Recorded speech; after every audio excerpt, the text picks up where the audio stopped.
Hello, good afternoon. This is Myesha Marie coming to do our Bible reading today. I apologize for being late.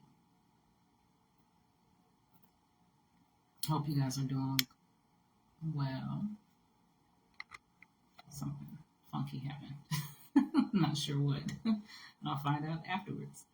So we're going to go ahead and get started.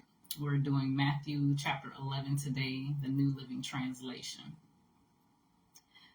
When Jesus had finished giving these instructions to his 12 disciples, he went out to teach and preach in towns throughout the region. John the Baptist, who was in prison, heard about all the things the Messiah was doing. So he sent his disciples to ask Jesus, "Are you the Messiah we've been expecting, or should we keep looking for someone else?" Jesus told them, "Go back to John and tell him what you have heard and seen. The blind see, the lame walk, those with leprosy are cured, the deaf hear, the dead are raised to life, and the good news is being preached to the poor." And he added, "God blesses those who do not fall away because of me." As John's disciples were leaving, Jesus began talking about him to the crowds. What kind of man did you go into the wilderness to see?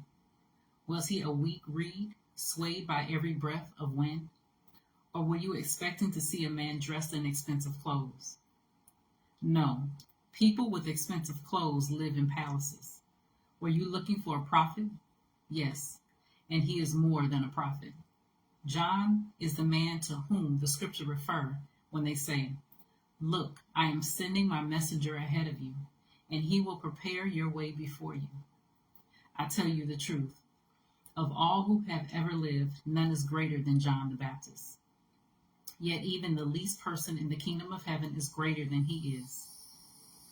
And from the time John the Baptist began preaching until now, the kingdom of heaven has been forcefully advancing, and violent people are attacking it.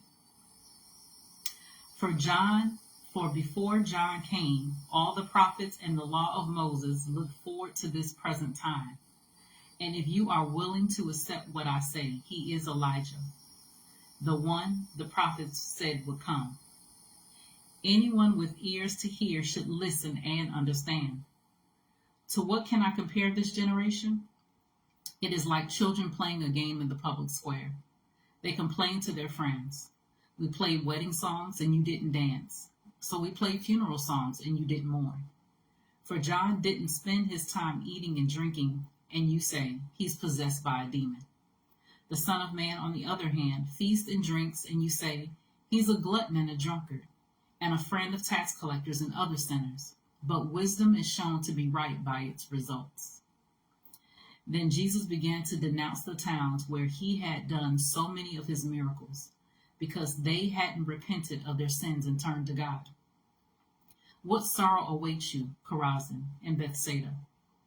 For if the miracles I did in you had been done in wicked Tyre and Sidon, their people would have repented of their sins long ago, clothing themselves in burlap and throwing ashes on their head to show their remorse.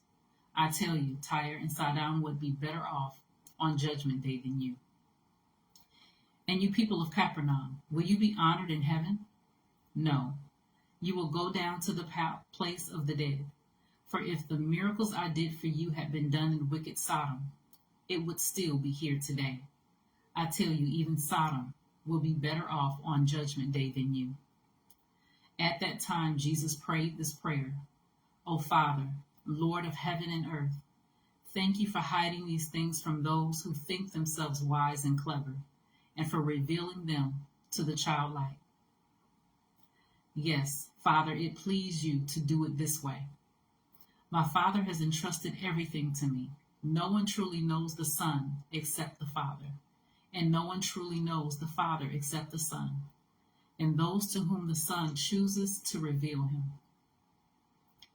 Then Jesus said, "Come to me, all of you who are weary and carry heavy burdens, and I will give you rest. Take my yoke upon you.